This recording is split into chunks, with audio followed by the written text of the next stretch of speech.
ਸੋ ਅਗਲੀ ਖਬਰ ਵੱਲ ਚਲੀਏ। ਕੈਲੀਫੋਰਨੀਆ ਦੀ ਸੈਕਰਾਮੈਂਟੋ ਦੇ ਕਾਉਂਟੀ ਦੇ ਸੁਪੀਰੀਅਰ ਜੱਜ ਨੇ ਇੱਕ ਟੈਂਪਰੇਰੀ ਹੋਲਡ ਪਾ ਦਿੱਤਾ। ਕੈਲੀਫੋਰਨੀਆ ਦਾ ਜਿਹੜਾ ਨਵਾਂ ਲਾ ਹੋਣਾ ਸੀ ਫਾਸਟ ਫੂਡ ਵਰਕਰਸ ਦੇ ਲਈ, ਜਨਵਰੀ 1 ਤੋਂ, ਜਿਸ 'ਚ ਉਹਨਾਂ ਦੇ ਮਿਨੀਮਮ ਵੇਜ ਲਗਭਗ $22 ਦੇ ਕਰੀਬ ਚੱਲ ਜਾਣੇ ਸੀ, ਉਸ ਦੇ ਉੱਤੇ ਹੋਲਡ ਪਾ ਦਿੱਤਾ ਗਿਆ ਹੈਗਾ। ਕੋਲੀਸ਼ਨ, ਜਿਹਨੂੰ ਸੇਵ ਲੋਕਲ ਰੈਸਟੋਰੈਂਟਸ ਕਰਕੇ ਜਾਣਿਆ ਜਾਂਦਾ ਆ, ਉਹਨਾਂ ਨੇ ਇਹ ਲਾਸੂਟ ਫਾਈਲ ਕੀਤਾ ਸੀ ਤੇ ਉਹ ਕਹਿੰਦੇ ਵੀ ਹੁਣ ਅਸੀਂ ਸਿਗਨੇਚਰਸ ਕਲੈਕਟ ਕਰ ਰਹੇ ਹੈਗੇ ਆ ਤਾਂ ਕਿ ਆਉਣ ਵਾਲੀਆਂ 2024 ਦੀਆਂ ਇਲੈਕਸ਼ਨਾਂ ਦੇ ਵਿੱਚ ਇਹ ਇੱਕ ਬਿੱਲ ਨੂੰ ਲੈ ਕੇ ਆਂਦਾ ਜਾਵੇ। ਜੇ ਉਸ ਟਾਈਮ ਦੇ ਉੱਤੇ ਬਿੱਲ ਪਾਸ ਹੋਊਗਾ ਤੇ ਫਿਰ ਅਸੀਂ ਜਿਹੜੀ ਆ ਐਗਰੀ ਕਰਾਂਗੇ। 1 ਮਿਲੀਅਨ ਸਿਗਨੇਚਰਸ ਵੈਰੀਫਾਈ ਹੋਣੇ ਚਾਹੀਦੇ ਹੈਗੇ ਆ। ਤੇ ਗੈਬਨ ਨਿਊਸਮ ਗਵਰਨਰ ਨੇ ਕਿਹਾ ਆ ਵੀ ਅਸੀਂ ਜੋ ਕੋਰਟ ਦੇ ਆਰਡਰਸ ਆ ਉਸ ਨੂੰ ਜੋ ਆਪਾਂ ਮੰਨਾਂਗੇ। 10,000 ਦੇ ਕਰੀਬ ਫਾਸਟ ਫੂਡ ਰੈਸਟੋਰੈਂਟ ਦੇ EMPLOYEES ਇੱਕ ਕੌਂਸਲ ਬਣਾਉਣ ਵੱਲ ਵੀ ਵੱਧ ਰਹੇ ਹੈਗੇ ਆ। Service EMPLOYEE international union California ਨੇ ਸਪਾਂਸਰ ਕੀਤਾ ਸੀ AB 257 ਬਿੱਲ ਤੇ ਹੁਣ ਦੇਖਦੇ ਆ ਫਿਰ ਜੱਜ ਦੀ ਰੂਲਿੰਗ ਤੋਂ ਬਾਅਦ ਕੀ ਹੁੰਦਾ ਹੈਗਾ। ਜੀ, ਵੀਰਵਾਰ ਨੂੰ ਹੀ ਇਹ ਜਿਹੜੀ ਫਾਈਲ ਕੀਤਾ ਗਿਆ ਸੀਗਾ ਕੱਲ ਦਾ ਦਿਨ, ਜੱਜ ਸ਼ਾਲੀਨ WL ਚੈਂਗ ਉਹਨਾਂ ਨੇ ਕਿਹਾ ਵੀ ਬਹੁਤ ਘੱਟ ਸਮੇਂ ਦੇ ਵਿੱਚ ਅਦਾਲਤ ਕੋਲ ਇਸ ਮੈਟਰ ਨੂੰ ਸੁਣਨ ਦੇ ਲਈ ਵਕਤ ਨਹੀਂ ਹੈਗਾ, ਸ਼ਾਰਟ ਟਾਈਮ ਪੀਰੀਅਡ ਆ।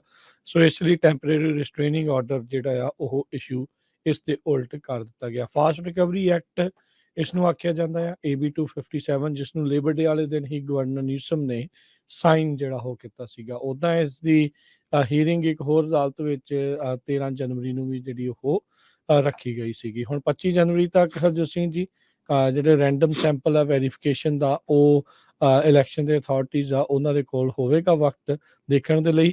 ਸੇਵ ਲੋਕਲ ਰੈਸਟੋਰੈਂਟਸ ਨੇ 1 ਮਿਲੀਅਨ ਤੋਂ ਵੱਧ ਅਨਵੈਰੀਫਾਈਡ ਸਿਗਨੇਚਰਸ ਜਿਹੜੇ ਆ ਇਸ ਮਹੀਨੇ ਸੈਕਟਰੀ ਆਫ ਸਟੇਟ ਦੇ ਵਿੱਚ ਜਮ੍ਹਾਂ ਕਰਵਾਏ ਸੀਗੇ ਵੀ ਇਸ ਨੂੰ ਜਿਹੜਾ ਬਿੱਲ ਪਾਸ ਕਰਾਇਆ ਗਿਆ ਆ, ਇਸ ਨੂੰ ਰੈਫਰੈਂਡਮ ਨੂੰ ਜਿਹੜਾ ਵੈਰੀਫਿਕੇਸ਼ਨ ਜਿਹੜੀ ਕੰਪਲੀਟ ਹੋਣ ਤੋਂ ਬਾਅਦ 'ਚ ਬੈਲਟ ਦੇ ਉੱਤੇ ਜਿਹੜਾ ਉਹ ਲਿਆਂਦਾ ਜਾਵੇ। ਲੈਟਸ ਸੀ ਕਿ ਕੀ ਹੁੰਦਾ ਆ।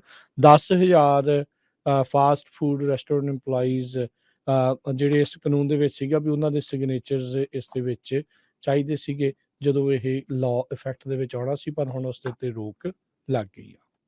ਸੋ ਅਗਲੀ ਖਬਰ ਵੱਲ ਚਲੀਏ। ਕੈਲੀਫੋਰਨੀਆ ਦੀ ਸੈਕਰਾਮੈਂਟੋ ਦੇ ਕਾਉਂਟੀ ਦੇ ਸੁਪੀਰੀਅਰ ਜੱਜ ਨੇ ਇੱਕ ਟੈਂਪਰੇਰੀ ਹੋਲਡ ਪਾ ਦਿੱਤਾ। ਕੈਲੀਫੋਰਨੀਆ ਦਾ ਜਿਹੜਾ ਨਵਾਂ ਲਾ ਹੋਣਾ ਸੀ ਫਾਸਟ ਫੂਡ ਵਰਕਰਸ ਦੇ ਲਈ, ਜਨਵਰੀ 1 ਤੋਂ, ਜਿਸ 'ਚ ਉਹਨਾਂ ਦੇ ਮਿਨੀਮਮ ਵੇਜ ਲਗਭਗ $22 ਦੇ ਕਰੀਬ ਚੱਲ ਜਾਣੇ ਸੀ, ਉਸ ਦੇ ਉੱਤੇ ਹੋਲਡ ਪਾ ਦਿੱਤਾ ਗਿਆ ਹੈਗਾ। ਕੋਲੀਸ਼ਨ, ਜਿਹਨੂੰ ਸੇਵ ਲੋਕਲ ਰੈਸਟੋਰੈਂਟਸ ਕਰਕੇ ਜਾਣਿਆ ਜਾਂਦਾ ਆ, ਉਹਨਾਂ ਨੇ ਇਹ ਲਾਸੂਟ ਫਾਈਲ ਕੀਤਾ ਸੀ ਤੇ ਉਹ ਕਹਿੰਦੇ ਵੀ ਹੁਣ ਅਸੀਂ ਸਿਗਨੇਚਰਸ ਕਲੈਕਟ ਕਰ ਰਹੇ ਹੈਗੇ ਆ ਤਾਂ ਕਿ ਆਉਣ ਵਾਲੀਆਂ 2024 ਦੀਆਂ ਇਲੈਕਸ਼ਨਾਂ ਦੇ ਵਿੱਚ ਇਹ ਇੱਕ ਬਿੱਲ ਨੂੰ ਲੈ ਕੇ ਆਂਦਾ ਜਾਵੇ। ਜੇ ਉਸ ਟਾਈਮ ਦੇ ਉੱਤੇ ਬਿੱਲ ਪਾਸ ਹੋਊਗਾ ਤੇ ਫਿਰ ਅਸੀਂ ਜਿਹੜੀ ਆ ਐਗਰੀ ਕਰਾਂਗੇ। 1 ਮਿਲੀਅਨ ਸਿਗਨੇਚਰਸ ਵੈਰੀਫਾਈ ਹੋਣੇ ਚਾਹੀਦੇ ਹੈਗੇ ਆ। ਤੇ ਗੈਬਨ ਨਿਊਸਮ ਗਵਰਨਰ ਨੇ ਕਿਹਾ ਆ ਵੀ ਅਸੀਂ ਜੋ ਕੋਰਟ ਦੇ ਆਰਡਰਸ ਆ ਉਸ ਨੂੰ ਜੋ ਆਪਾਂ ਮੰਨਾਂਗੇ। 10,000 ਦੇ ਕਰੀਬ ਫਾਸਟ ਫੂਡ ਰੈਸਟੋਰੈਂਟ ਦੇ EMPLOYEES ਇੱਕ ਕੌਂਸਲ ਬਣਾਉਣ ਵੱਲ ਵੀ ਵੱਧ ਰਹੇ ਹੈਗੇ ਆ। Service EMPLOYEE international union California ਨੇ ਸਪਾਂਸਰ ਕੀਤਾ ਸੀ AB 257 ਬਿੱਲ ਤੇ ਹੁਣ ਦੇਖਦੇ ਆ ਫਿਰ ਜੱਜ ਦੀ ਰੂਲਿੰਗ ਤੋਂ ਬਾਅਦ ਕੀ ਹੁੰਦਾ ਹੈਗਾ।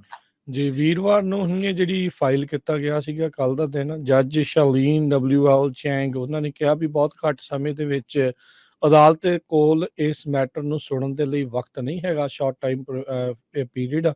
ਸੋ ਇਸ ਲਈ ਟੈਂਪਰੇਰੀ ਰਿਸਟ੍ਰੇਨਿੰਗ ਆਰਡਰ ਜਿਹੜਾ ਆ ਉਹ ਇਸ਼ੂ ਇਸ ਦੇ ਉਲਟ ਕਰ ਦਿੱਤਾ ਗਿਆ। ਫਾਸਟ ਰਿਕਵਰੀ ਐਕਟ ਇਸ ਨੂੰ ਆਖਿਆ ਜਾਂਦਾ ਆ, AB 257, ਜਿਸ ਨੂੰ ਲੇਬਰ ਡੇ ਵਾਲੇ ਦਿਨ ਹੀ ਗਵਰਨਰ ਨਿਊਸਮ ਨੇ ਸਾਈਨ ਜਿਹੜਾ ਉਹ ਕੀਤਾ ਸੀਗਾ। ਉੱਦਾਂ ਇਸ ਦੀ ਹੀਅਰਿੰਗ ਇੱਕ ਹੋਰ ਅਦਾਲਤ ਵਿੱਚ 13 ਜਨਵਰੀ ਨੂੰ ਵੀ ਜਿਹੜੀ ਉਹ ਰੱਖੀ ਗਈ ਸੀਗੀ। ਹੁਣ 25 ਜਨਵਰੀ ਤੱਕ ਹਰਜੋਤ ਸਿੰਘ ਜੀ ਜਿਹੜੇ ਰੈਂਡਮ ਸੈਂਪਲ ਆ ਵੈਰੀਫਿਕੇਸ਼ਨ ਦਾ, ਉਹ ਇਲੈਕਸ਼ਨ ਦੇ ਅਥਾਰਟੀਜ਼ ਆ ਉਹਨਾਂ ਦੇ ਕੋਲ ਹੋਵੇਗਾ ਵਕਤ ਦੇਖਣ ਦੇ ਲਈ।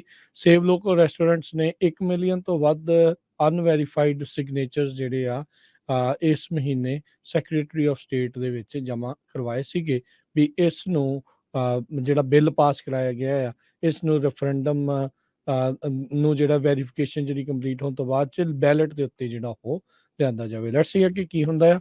10,000 ਫਾਸਟ ਫੂਡ ਰੈਸਟੋਰੈਂਟ EMPLOYEES ਜਿਹੜੇ ਇਸ ਕਾਨੂੰਨ ਦੇ ਵਿੱਚ ਸੀਗਾ ਵੀ ਉਹਨਾਂ ਦੇ ਸਿਗਨੇਚਰਸ ਇਸ ਦੇ ਵਿੱਚ ਚਾਹੀਦੇ ਸੀਗੇ ਜਦੋਂ ਇਹ ਲਾਅ ਇਫੈਕਟ ਦੇ ਵਿੱਚ ਆਉਣਾ ਸੀ, ਪਰ ਹੁਣ ਉਸ ਦੇ ਉੱਤੇ ਰੋਕ ਲੱਗ ਗਈ ਆ।